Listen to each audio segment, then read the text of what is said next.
Hello curious learners! So today we are going to discuss about hormones and animals from this chapter control and coordination.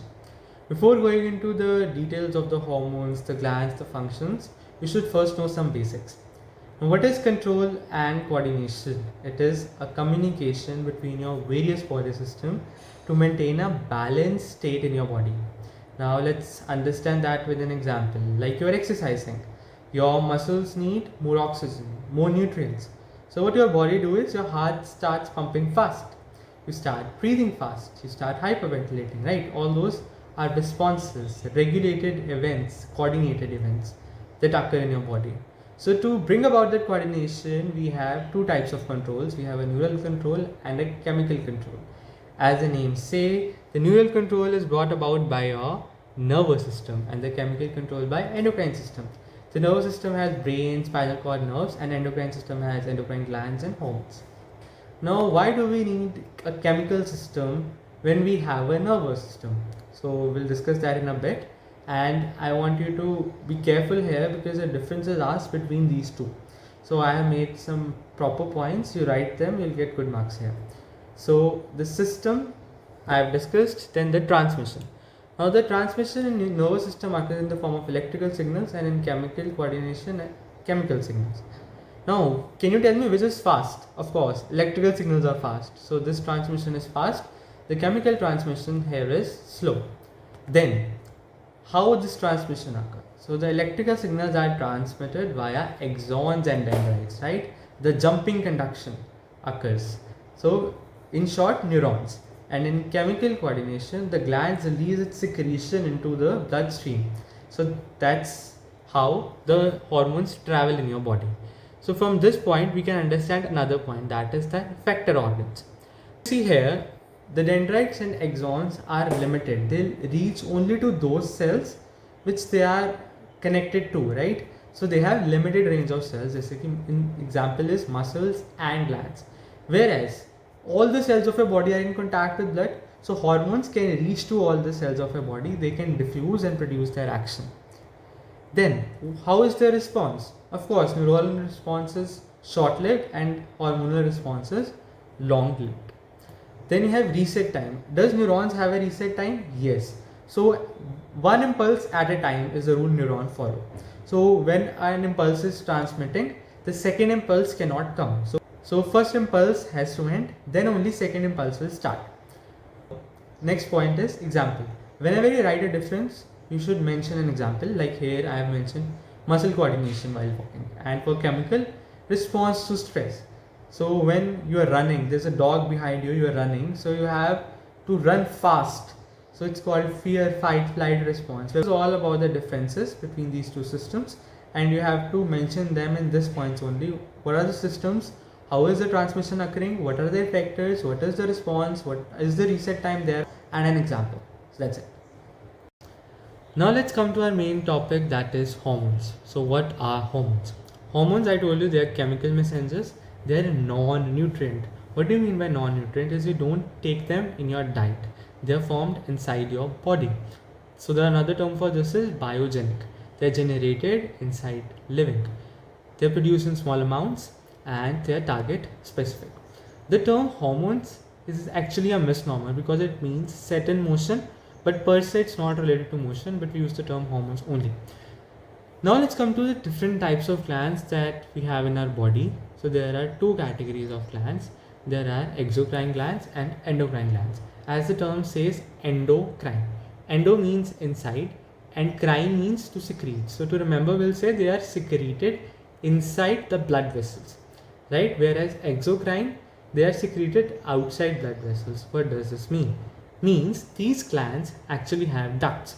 So they pour their secretion inside the ducts, and these ducts open somewhere and release secretions. Okay, so you can draw these diagrams to get marks. You can see here I have drawn some cells. So these are hormone producing cells and they are in direct contact with the blood capillaries.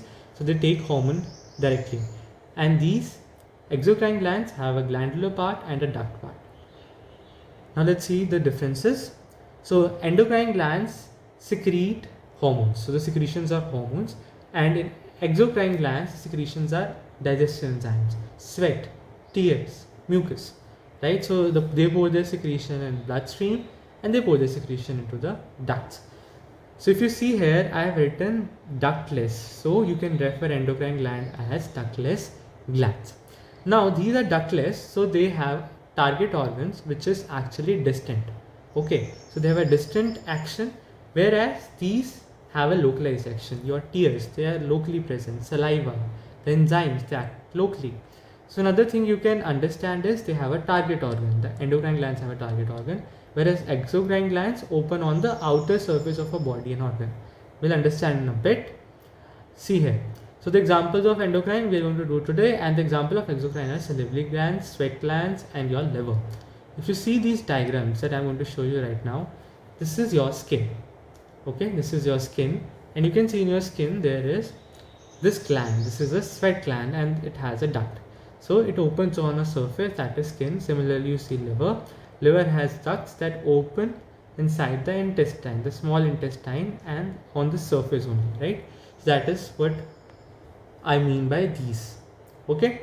Now there is a third category of glands which is good to know, that is heterocrine glands. Now these glands are combination.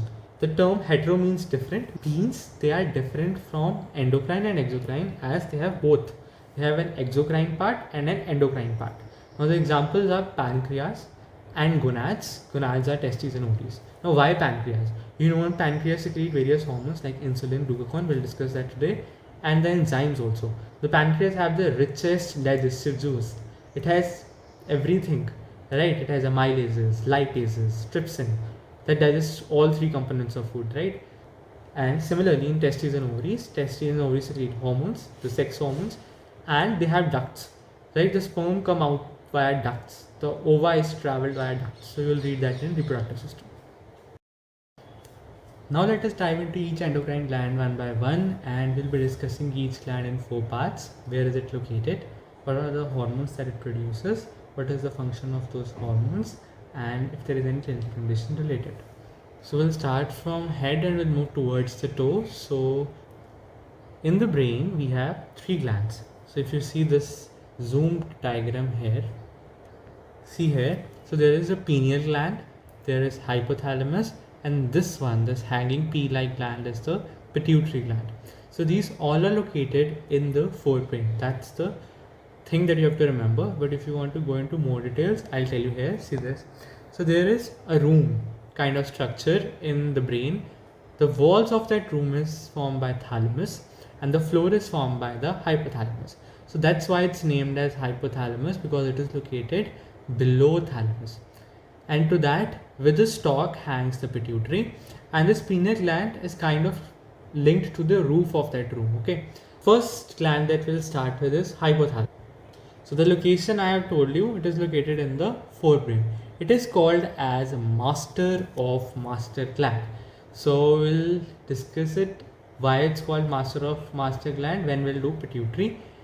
Then it releases 2 types of hormones, the releasing hormones and the inhibiting hormones. So it is a principle. So it will command pituitary gland to release hormones or inhibit the release of hormones from pituitary, right? So basic function. So that's all what you need to know about hypothalamus. Now let's move to the pineal gland. So pineal gland is a tiny gland. You can see in the image also, and it releases the hormone called as melatonin. Now what is the function of melatonin? So it is responsible for sleep-wake cycle and the normal rhythm of body. You might have realized if you keep waking up at 6 every day, right? So when there is a holiday also, you might wake up at 6. So that is what is done by a pineal gland. So the third gland that we are going to discuss is the pituitary gland. Pituitary gland is also called as master gland. Why it is called as master gland?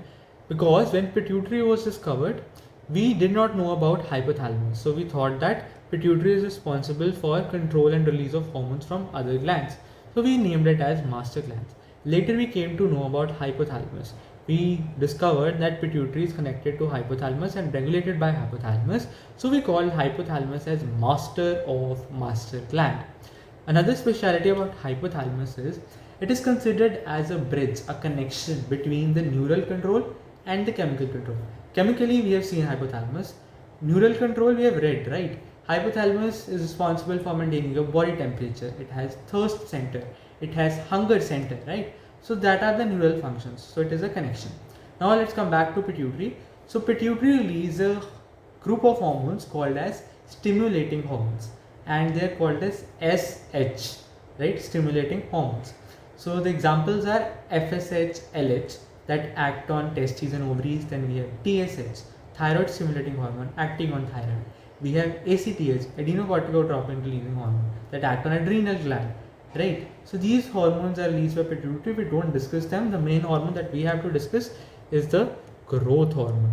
So growth hormone is also called as somatotropin. If you break the term, somato means body, tropin means growth. So it regulates the growth and development. So in puberty, the growth hormone increases and there is elongation of bones. Right, now let's go to the clinical condition. So there can be excess of growth hormone or there can be a deficiency of growth hormone. So let's see that. If there is excess of growth hormone, the excess can be in adults or children. So what is the difference between an adult and a child? If you see the bones of a child, if you see this diagram here carefully, so you see here these red things are called as growth plates. So this allows the bones to grow, and when you become an adult, these growth plates close. You cannot grow further. So in children, the child grows very tall, and this condition is known as gigantism. Means the person grows as a giant. So what happens in an adult? The bone has grown to its maximum length. The growth plates are closed. So the bones will be deformed. And that condition where the bones are deformed is called as acromegaly. So again, break the term. Acro means extremities, means away from the body. Something like acro actually means tip. So something like that. Okay. So megaly means enlarged. So the face of the person, the hands of the person are enlarged.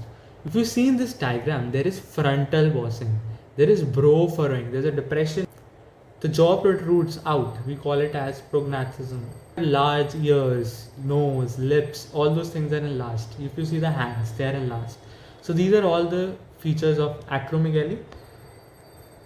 That was all about growth hormone excess. Then now see this is growth hormone deficiency.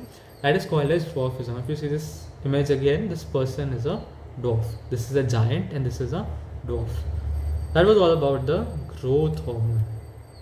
Now let's discuss about thyroid gland. If you see here in this diagram, the thyroid gland looks like a butterfly which is sitting on your neck, right?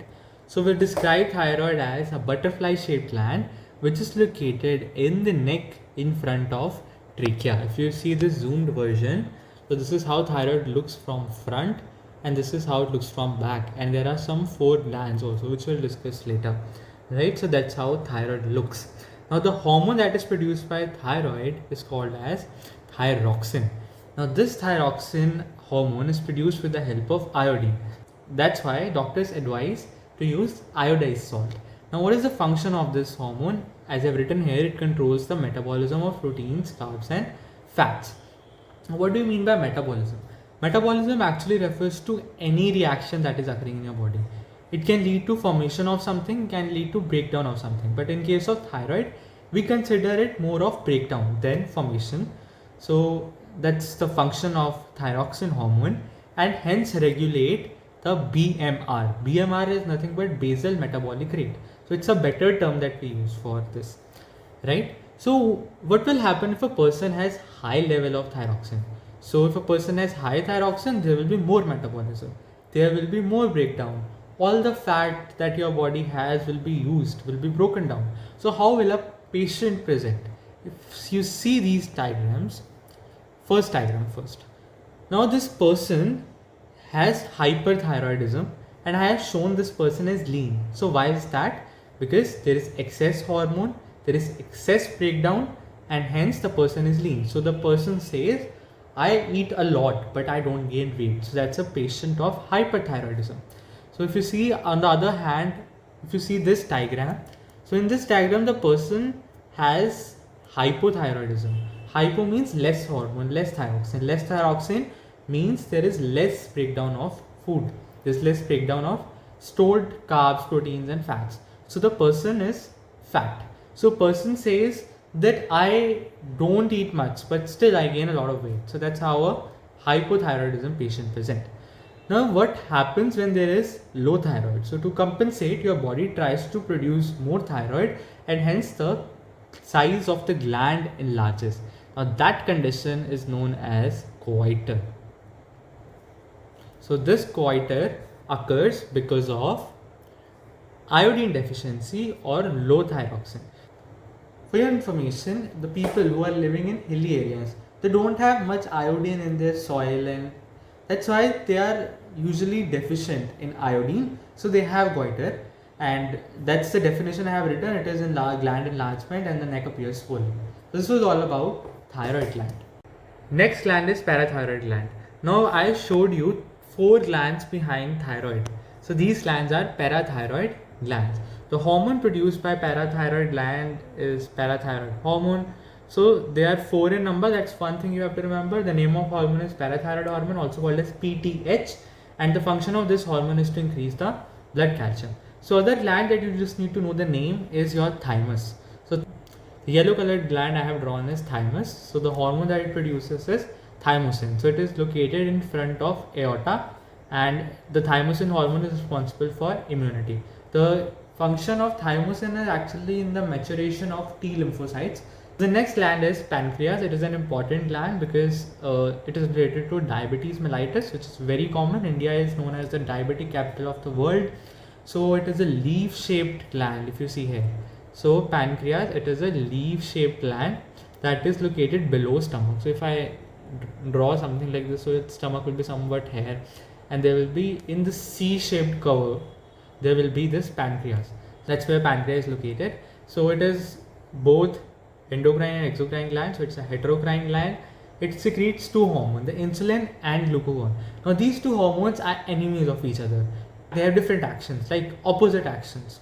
So the insulin is responsible for reducing the blood sugar, okay, whereas glucagon will increase the blood sugar. So that's how they maintain balance.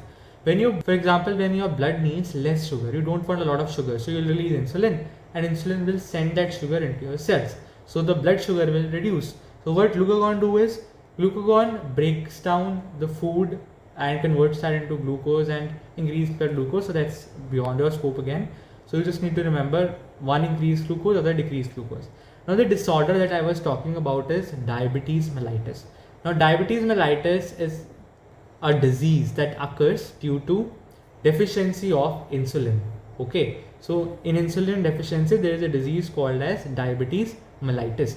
Now this disease has a triad, means there are 3 things that are seen in this patient. Number 1 is polyuria, means the person goes to bathroom frequently. There is frequent urination, there is increased urine volume.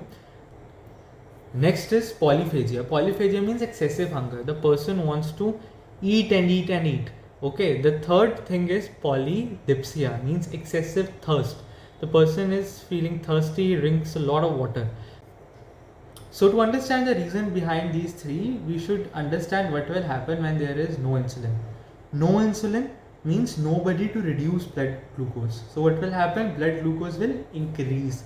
So what your body will do? Your body will send this glucose to your kidneys and tell it to remove. When kidney is removing glucose, glucose along with it takes water. So what will happen? There will be polyuria. There will be excessive urination. That is the reason of your polyuria. Then why there is polyphagia? As I have told you, the sugar cannot enter cells. What will happen? Your cell will feel, I am hungry. Your cell will send a signal to your brain that we are hungry, we need more food. That's why there is polyphagia. Why there is polydipsia? Again the same reason. You are using a lot of water. This polyuria, you are using a lot of water, so your body wants more water. So these are these 3 reasons. And this is treated with insulin therapy. There are insulin injections that are given. So this is all you need to know about pancreas. Next gland is your best friend, your adrenal gland. So why I'm calling it as your best friend? Because this helps you in every emergency situation. Even when a teacher asks you a question in a class and you stand up, your heartbeat increases, you start sweating and all that stuff. That is because of this gland. So let's get started. Now this gland is called as adrenal gland, right?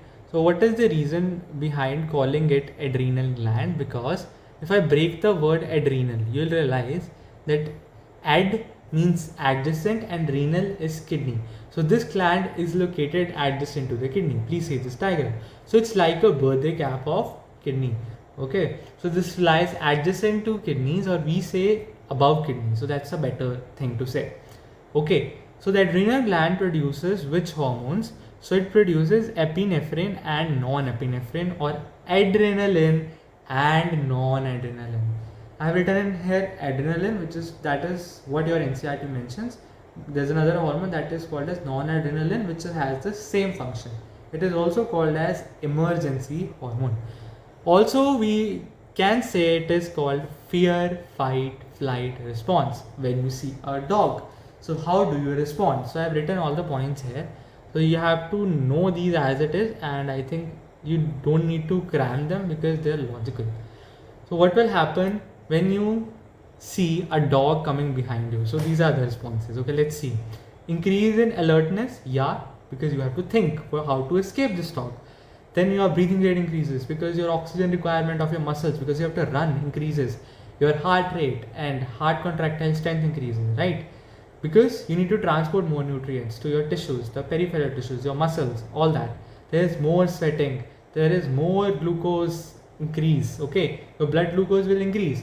So can I say it has effect that will produce diabetes? What was happening in diabetes? Your blood level, sugar level was not able to decrease. So we use a term called as diabetogenic. Means it is creating a situation which is similar to diabetes. Diabetes is actually a disease. This is not a disease that is helping you to cope up, because तुम्हारी body को क्या चाहिए? Your body needs nutrients. So your cells needs nutrients. So what will happen? I will increase the blood glucose. The urine output will decrease. Now, would you want to go to bathroom when you are in emergency? No, you don't have time to go to bathroom. Similarly, would you like to rest and digest in emergency? No, the blood supply to digestive system reduces because you don't want to absorb food. Blood supply to skin decreases because you have to divert the blood supply to muscles. So that is all you need to know about adrenal gland. That's it with this gland also. So the last two glands are your testes and your ovaries. So I don't have to tell you because you've studied this, that testes are located in males and ovaries are located in females. Then what are these? What does this produce? Where are they located? Let's see that. So ovaries. So ovaries are located in the pelvic region, or pelvic region is sometimes referred to as lower abdomen. Abdomen actually means your pet wala region, all the region that is below your diaphragm, right? You understand, right? The upper one is thoracic, below the diaphragm is everything abdomen, okay? So ovaries are located in pelvic region, in lower abdomen, and the hormone, I think I don't need to tell you. The hormone is your estrogen. Now estrogen is responsible for various things. Let's see that. So the increase in production of estrogen occurs during the puberty years, right?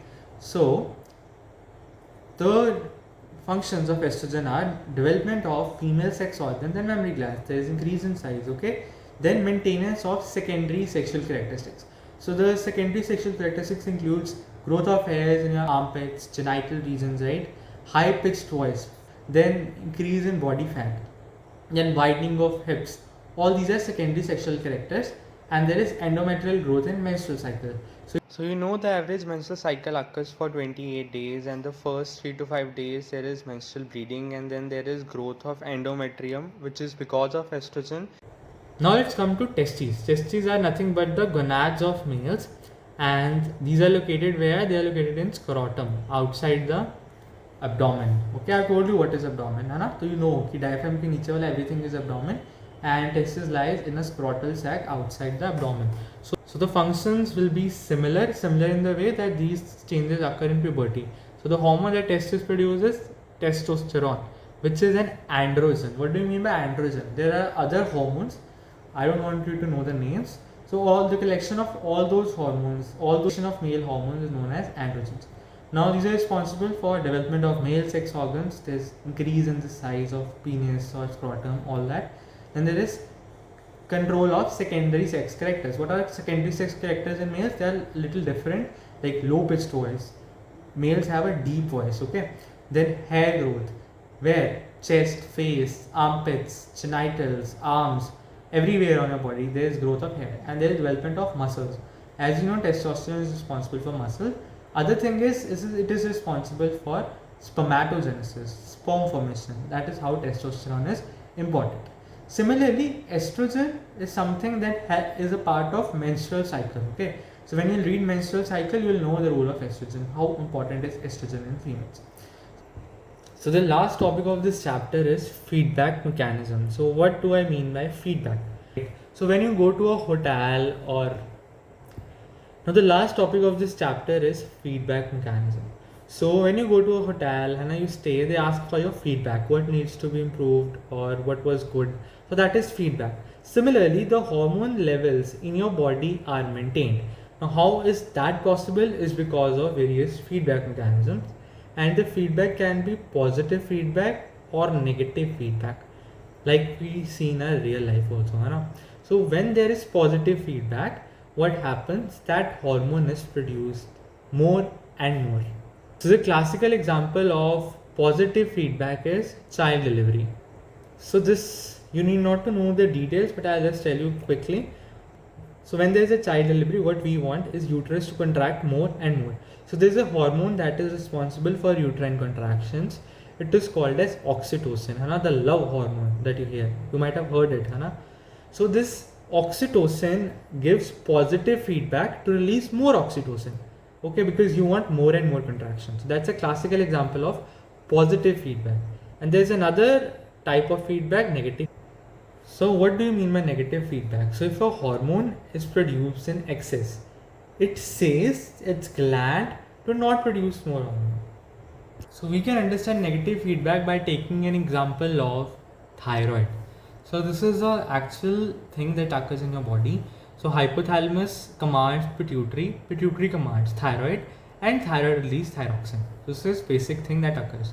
Now, so if there is more thyroxine in the body, thyroxine will give negative feedback to pituitary and to hypothalamus. So it will say pituitary to shut down the production of TSH. If there will be no TSH, thyroid will not produce more thyroxine. Similarly, thyroxine will say to shut down hypothalamus. So this is how negative feedback occurs. So the level of that hormone is maintained in the body. So another example for this can be blood sugar. So when you eat something rich in carbohydrates, there is increase in your blood sugar. So what insulin will do? Insulin will be released. It will decrease the blood sugar up to a normal level. But the sugar should not be decreased beyond a particular level. Okay. So what will happen? No more insulin will be released. This is a negative feedback. So you are saying that now the insulin levels are optimum, you don't have to produce more insulin. So insulin production reduces. That's also example of negative feedback. I hope you have understood this topic. That's it with this part of the chapter. Thank you.